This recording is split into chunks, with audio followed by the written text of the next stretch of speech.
నమస్కారం అండి డాక్టర్ శ్రీ ఆచార్య అనంతకృష్ణ స్వామి గారు. నమస్కారం అమ్మా. చాలా మంది అడుగుతూ ఉన్నారు మణిమంత్ర క్లాసెస్ గురించి. ఎపిసోడ్ స్టార్ట్ చేసే కన్నా ముందు ఇన్ఫర్మేషన్ ఇద్దామని ఉంది. క్లాసెస్ ఎక్కడెక్కడ ఏ ఏ ప్రాంతాల్లో ఏ ఏ డేట్లలో పెట్టబోతూ ఉన్నారు? ఓకేనమ్మా. మనకి ఇప్పుడు 2024 అమ్మా. మనకి 25 ఆగస్టు మళ్ళీ స్పెషల్ క్లాస్ ఉంది. స్పెషల్ క్లాస్ చాలా రష్గా ఉంది. తొందరగా ఎన్రోల్ చేసుకునే ప్రయత్నం చేయండి. 1 సెప్టెంబర్ వచ్చి విశాఖపట్నంలో ఉంటుంది. 8 సెప్టెంబర్ వచ్చి తిరుపతిలో ఉంటుంది. అలాగే 15 సెప్టెంబర్ వచ్చి మళ్ళీ రాజమండ్రిలో ఉంటుంది. అలాగే 29 సెప్టెంబర్ వచ్చి అనంతపూర్లో ఉంటుంది. ఒక మనిషి తన జీవిత కాలంలో దీని చుట్టూ పరిగెడతాడు అంటే డబ్బు. అదేమిస్తుందంటే హ్యాపీనెస్సే కాదండి, ఆ రిలేషన్షిప్ని కలుపుతుంది కూడా. అది ఎంత బాగా అనంటే కుటుంబంలో జరగాల్సినటువంటి ఏ శుభకార్యానికైనా సరే ప్రధానం ఇదే. సో మణిమంత్ర కుటుంబాన్ని కలపటమే కాదు, దేశాలు విదేశాలు ఖండాలు దాటి అక్కడ ఉండేటువంటి మనుషులు కూడా కలుపుకొని రియలీ గ్రేట్ థింగ్ అండి. మా అఫిర్మేట్ మా దగ్గర ఉంటే బాగుండు క్లాసు, గురుగారు మా దగ్గరికి వస్తే బాగుండని చాలామంది అదే చెప్తున్నారు. ఖచ్చితంగా దుబాయ్ వస్తారండి, మీరు ఇక్కడ క్లాస్ పెడతారని మేము బాగా అఫిర్మేషన్ చేసాం, అందుకే మీరు వచ్చారు కావచ్చు. ఒకసారి ఏమైందంటే నేను ఎందుకదే అఫిర్మేషన్ తీవ్రమైనటువంటి ఆలోచన చేసినప్పుడు అది ఎలా పనిచేస్తుంది అనేది నేను సబ్జెక్ట్లోకి వచ్చిన కొత్తలో ఆ గుంటూరు ప్రాంతంలో వెళ్ళాను. ఒక ఆవిడ మన క్లాస్కి వచ్చింది. వచ్చిన తర్వాత వాళ్ళకి గుంటూరు ఆ ప్రాంతం అని తెలిసిన అనుకోకుండా మనం వస్తుంటే ఐడియా వచ్చింది. ఐడియా వచ్చేసి అరే మేడం గారు ఇక్కడే ఉంటారు కదా, ఒకసారి మేడం నెంబర్ ఉందా ఒకసారి తీయండి అని. అంటే సబ్జెక్ట్ ఎలా పనిచేస్తుంది, ఏదైతే ఆలోచిస్తావో అది నీకు ఎలా అటాచ్ అవుతుంది అని అనగానే వాళ్ళు అన్నారు కదా ఉంది అంటే ఒకసారి కాల్ కలపండి, ఈ పరిసర ప్రాంతాల్లో ఉన్నాం, ఒకసారి కలుద్దాం, చాలా రోజులు అయింది, చాలా మంచిది, వాళ్ళతో పాటు 10-20 మంది తీసుకొచ్చింది, అందరికీ పాజిటివ్ చెప్తారు. అన్ఎడ్యుకేటెడ్ అయినా అంత చక్కగా చెప్తారు సబ్జెక్ట్, అందరికీ చెప్పి మరీ తీసుకొస్తారు క్లాస్. నీకు ఎందుకు మార్చామా అంటే లేదండి మీరు ఇంతమందిని మార్చారు, నాతో ఆయన అంత పట్టి నన్ను ఏం చేస్తాను, సరే అని చెప్పేసి కాల్ చేస్తే కలవలేదు. ఓకే 2-3 సార్లు చేస్తాం, ఇక ఆ ఊరు దాటి వెళ్ళిపోతున్నాం. కాల్ వచ్చింది ఆవిడ నుంచి. కాల్ వచ్చిన తర్వాత ఏమ్మా ఎక్కడ మీరు అది అంటే మా పొలం దగ్గర అన్నారు. మేము ఇక్కడ ఉన్నాము అంటే నేను మనిషిని పంపిస్తానండి మీరు వచ్చేయండి, జస్ట్ ఒక 10 నిమిషాలు అంతే. సరే అని చెప్పేసి వెళ్ళాము. మీరు నమ్మండి అక్కడ 10 మంది ఆడోళ్ళని పోగేసుకొని చాలా రోజులు అయింది మనం క్లాస్కి వెళ్ళాక, గురువుగారిని ఒకసారి కలవాలా అని వాళ్ళు డిస్కషన్ చేస్తున్నారు. నాకు తెలియదు, వెళ్ళగానే అందరు అక్కడే ఉన్నారు. అంటే మన క్లాస్కి వచ్చిన ఐడియా ఉంటుంది కదా మనకి, ఏంటమ్మా అందరు ఇక్కడ ఉన్నారు అని అంటే మీ గురించే డిస్కషన్ చేస్తున్నామండి తీవ్రంగా, ఎప్పుడు వెళ్ళాలి క్లాస్కి, గురుగారిని ఎప్పుడు కలవాలి, పర్సనల్ అపాయింట్మెంట్ ఎప్పుడు తీసుకోవాలి, ఇవన్నీ ఆలోచిస్తున్నామండి. అనుకోకుండా మీరే వచ్చి అంటే మనం ఏదైతే ఆలోచిస్తామో మనకు తెలియకుండానే వాళ్ళ అఫర్మేషన్ మన అన్నట్టు లాక్కెళ్తుంది.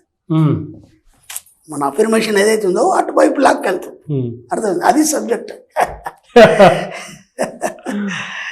ఓకే, అలా తీసుకెళ్ళింది కాబట్టి దుబాయ్ దాకా కూడా వెళ్ళాం. దుబాయ్ దాకా 100-200 మంది మనకు అఫర్మేషన్ చేసుకున్నారు కాబట్టి మనం వెళ్ళాం. అది మనం ఏమనుకుంటామంటే ఇదంతా నేనే చేసినా అనుకుంటాం, కాదు, చేసేవాడు వేరేది ఉంటుంది. అదే విశ్వం. మనకి మహాభారత యుద్ధం జరిగిన తర్వాత అంతా అయిపోయింది. అయిపోయిన తర్వాత అక్కడ బార్బరి కూడా ఉంటాడు, వాడు కొండ రూపంలో ఉంటాడు. ఓకేనా, మహాబలవంతుడు. 2 రోజులు కురుక్షేత్ర యుద్ధం ముగించేస్తాడు వాడు. అర్థమైందా? కృష్ణుడు అన్నాడు నువ్వు సాక్షిగా నిలవాలి కాబట్టి కొండ రూపం లేకుండా ఉండమన్నాడు. మహాభారతం అంతా యుద్ధం అయిపోయిన తర్వాత ఈ పాండవులు వీళ్ళందరూ వెళ్ళారు దగ్గరికి. వెళ్ళేసి ఎలా జరిగింది యుద్ధం, 2 రోజులు జరిగింది కదా, ఎలా జరపబడింది, ఎలా చేశారు. ఆయన ఒకటే అన్నాడు, ఎవరి మీద గెలిచారు, అసలు ఏం జరిగింది. ఒక నల్లని వాడు వచ్చాడు, వాడేమో పొడుగు నామాలు ఉన్నాయి, ఇంకో తెల్లని వాడు వచ్చాడు, అడ్డం నామాలు ఉన్నాయి, అనంతమైన ఎత్తులో ఒక అదృశ్యమైన శక్తి రూపంలో కనిపిస్తూ వెళ్తున్నారు, 10 నిమిషాలు యుద్ధం ముగిసింది అన్నాడు. 18 రోజులు యుద్ధం జరిగితే 10 నిమిషాల్లో యుద్ధం ముగిసింది, మీరేంటి ఇన్ని రోజులు అని చెప్తున్నారు అన్నాడు. ఆశ్చర్యపడినారు. అంటే విశ్వం అనేది దాని టైం కూడా చాలా స్పీడ్ కాబట్టి మనకు అట్లా అనిపించింది. అక్కడ జరిగిందో 10 నిమిషాలే, అక్కడ చేసింది కృష్ణుడా అర్జునుడా వీళ్ళందరూ కాదు, పాండవుల కౌరవుల ఇదంతా కాదు. అనంతమైన శక్తి ఏదైతుందో నీ లోపల అంతర్లీనమైన శక్తితోని అనంతమైన విశ్వశక్తితోని ఏకమైనప్పుడు మీకు తెలియకుండా మీ జీవితంలో ఎన్నో అద్భుతాలు జరుగుతాయి. అది అసలు విషయం. మనం అనుకుంటాం ఇది నేనే చేశాను అనుకుంటాం, నువ్వేది చేయవు. నీ యొక్క ఆలోచన విధి విధానం ఏదైతుందో అది విశ్వంలో రికార్డ్ అయ్యి అది ఒక డిజైన్ తయారు చేస్తుంది. మనం అనుకుంటే ఇది నేనే చేసినాం అనుకుంటాం.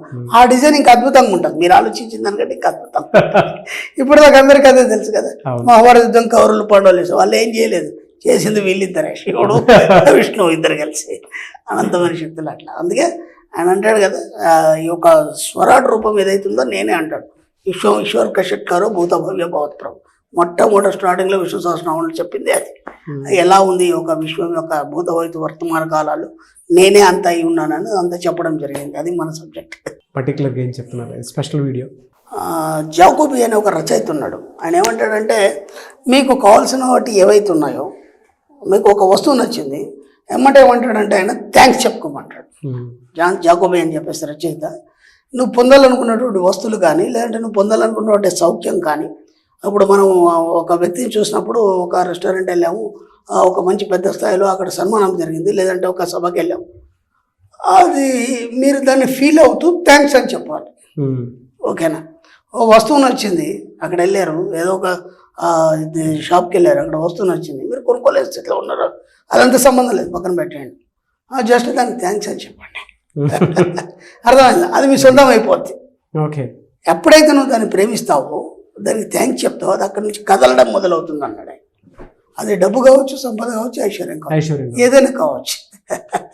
కాబట్టి మీకు ఏమేం కావాలి ఊహించుకున్నాడు అని పక్కన పెట్టండి, కనీసం ముందు థ్యాంక్స్ చెప్పడం అలవాటు చేసుకోండి. అవును, ముందు థ్యాంక్స్ చెప్పడం అలవాటు చేసుకోండి. నేను ఇంతకుముందు కూడా ఎగ్జాంపుల్ చెప్పాను మన సబ్జెక్ట్లో. నేను ఒక చిన్న ఎగ్జాంపుల్ చెప్తాను. నాకు ఎప్పటి నుంచో ఒక షాప్ నుంచి వెళ్తున్నాను, కార్ స్పీడ్ వెళ్ళిపోతుంది, అక్కడ పార్కింగ్ కూడా లేదు, వస్తువు తీసుకోవాలి, ఆ మిర్రర్లో చూస్తున్నాను, అది కొనాలి అనుకుంటున్నాను, అసలు వీలు కావట్లేదు ఎంత కూడా. ఏంట్రా ఇది ఎన్నిసార్లు అనుకున్నాను, కావట్లేదు, ఒకసారి మా బాబుని ఆపమన్నాను, ఆపితే అక్కడ అది వస్తువు లేదు. రోజు లేకపోతే అప్పుడప్పుడు వైపు వచ్చినప్పుడు కనిపించేది, అక్కడ వస్తువు లేదు.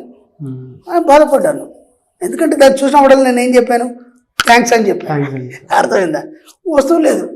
ఆ షాప్ వాడు కూడా అడిగాను, బాబు ఇది ఇక్కడ ఒక వస్తువు అంటే అది పోయింది సార్, అమ్ముడు పోయింది అన్నాను.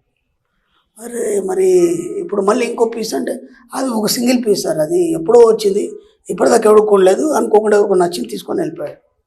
ఇప్పుడు మనం దాన్ని ఏం చేయలేం కదా, కొన్ని అంటే మోడల్స్ ఇంకా 4-5 పీసులు ఉంటాయి, ఇది ఒకటే పీస్ ఉంది, దాన్ని ఏం చేయలేము, మళ్ళీ తయారు చేయలేడు, చాలా రోజులు అయింది అది కూడా. సర్లే ఇక అంతకంటే ఏం చేయలేం కదా, కానీ నేను మాత్రం థ్యాంక్స్ చెప్పుకున్నాను కదా, ఎటుపోదు అనుకున్నాను. మరి నమ్మండి, అనుకోకుండా మన అపాయింట్మెంట్కి ఒక వ్యక్తి వచ్చాడు, ఆ షాప్లోనే ఉన్నాడు, ఆ వస్తువు తీసుకొచ్చి నాకు గిఫ్ట్ ఇచ్చాడు. అర్థమైందా? నేను అన్నాను, ఇది ఎక్కడదయ్యా నీకు అంటే, పొలం షాప్లో కొన్నాను అన్నాడు. ఇంకా ఉన్నాయి పీసులు అన్నాను తెలియనట్టు. అంటే లేదండి ఇది ఒకటే పీస్ ఉంది, ఇంత కాస్ట్లీ ఉంది ఇది, ఇంకా ఉంటే తీసుకుందామని అనుకున్నాను, నాకు కూడా ఒకటి, మరి నువ్వు ఉంచేసుకోవచ్చు కదా. లేదు గురువారు మీకే ఇవ్వాలని తీసుకొచ్చాను. కాబట్టి ఏది ఎటుపోదు, అన్నీ జరుగుతాయి, మనం ఊహించిందే మనకు జరుగుతుంది. కాబట్టి ప్రతి దగ్గర మీరు ఏం చేస్తారంటే, ఎక్కడ ఏదైతే ఒక వస్తువు నచ్చింది, ఒక సందర్భం నచ్చింది, లేదంటే దేంట్లో పార్టిసిపేట్ అయినారు, లేదంటే ఎటు వాళ్ళని చూసినప్పుడు మీరు నచ్చారు, ఒక వాళ్ళ యొక్క ఏమైనా ఆర్నమెంట్స్ కానీ నచ్చాయి, లేకపోతే డ్రెస్ నచ్చింది, వాటన్నిటికి మీరు వీలైనంత వాడికి థ్యాంక్స్ చెప్పండి. థ్యాంక్స్ అన్న మరుక్షణం ఏమవుతుందంటే అది మీ సొంతమయ్యే ప్రయత్నంలో సిద్ధంగా ఉంటుంది. అది వాడుకున్న వైబ్రేషన్ మీ దగ్గరికి లాగడం అనేది జరుగుతుంది, అంతే. ఫంటాస్టిక్ నాలెడ్జ్, సింపుల్ అండి, చాలా సింపుల్. అది కూడా అలానే ఉన్నాయి. అంటే నేను అనేది ఏంటంటే సార్, మనకి ఇప్పుడు సబ్జెక్ట్ అంతా చెప్తే అబ్బా అఫర్మేషన్ చేయాలి, మెడిటేషన్ చేయాలి, ఇదంతా రాసుకోవాలి, ఇదంతా ఒక ఎక్సర్సైజ్ లాగా అయిపోయింది. దీంట్లో ఎలాంటి ఎక్సర్సైజ్ లేదు కదా, ఎంత సింపుల్ ఉంది. ఒక కారు నచ్చింది, థ్యాంక్స్ అని చెప్పండి, పోయేదే ఉంది, దాంట్లో పెద్ద ఖర్చు లేదు కదా. ఖచ్చితంగా ఏదో ఒక రోజు కారు మీ దగ్గరకు వచ్చేస్తుంది. వస్తువు నచ్చింది, థ్యాంక్స్ అని చెప్పండి. చాలా అంటే సబ్జెక్ట్ అనేది మెల్లి చాలా సింప్లిఫై అయిపోవాలి. ఒకే మూసపోసిన పద్ధతిలో అఫర్మేషన్ ఎందుకని చేస్తాడు వాడు, వారం రోజులు చేస్తాడు, 10 రోజులు చేస్తాడు, తర్వాత పక్కన పడేస్తాడు, మళ్ళీ క్లాస్కి వచ్చినప్పుడే గుర్తుకొస్తుంది, మళ్ళీ గుర్తుకు రాదు. అయితే ఇంత ఉందని చెప్పాను, మనకి ఒక పోస్టేట్ అనే ఒక వ్యాధి ఉంటుంది, దాని మానసిక వ్యాధి అనుకోవచ్చు, లేదంటే మంచిది అనుకోవచ్చు, ఏదైనా కావచ్చు, వ్యాధి కూడా కాదు. దాంట్లో 2 రకాలు చెప్పాను, డబ్బు సంపాదించడం లేదా ఏదైనా ఒక విషయం పరిజ్ఞానం కోసం మీరు ఒక 10 సంవత్సరాలు దాని మీద పరిశోధన చేయడం ఒకటి, లేదా ఇన్స్టెంట్గా అది పొందడం అనేది ఒకటి. ఈ రెండింటిలో ఏది కావాలి. కాబట్టి ఇన్స్టెంట్గా పొందడం అనేది ఈ రోజులో జరుగుతుంది, ఓకేనా. ఇప్పుడు ఒక అలోపతి మెడిసిన్ వేస్తాం ఇన్స్టెంట్ తగ్గిపోతుంది ఏదైనా. ఇప్పుడు ఆయుర్వేదం కానీ ఇంకా హోమియో అనుకున్నప్పుడు కొంచెం టైం తీసుకుంటుంది దానికి. అది మూలం పోతుందొచ్చు కానీ మనిషి బాధలు తట్టుకోలేడు కదా, అది ఇమీడియట్లీ క్లియర్ అయిపోవాలి. అలాగే మనకి ఇన్స్టెంట్గా కావాలనుకున్నప్పుడు ఇట్లా చిన్న చిన్న పదాలు మనం చెప్పుకుంటూ పోతే అయిపోతుంది. Great sir. Anyways thank you అండి. Thank you so much doctor Shri Acharya Anantakrishna Swami garu. Thank you.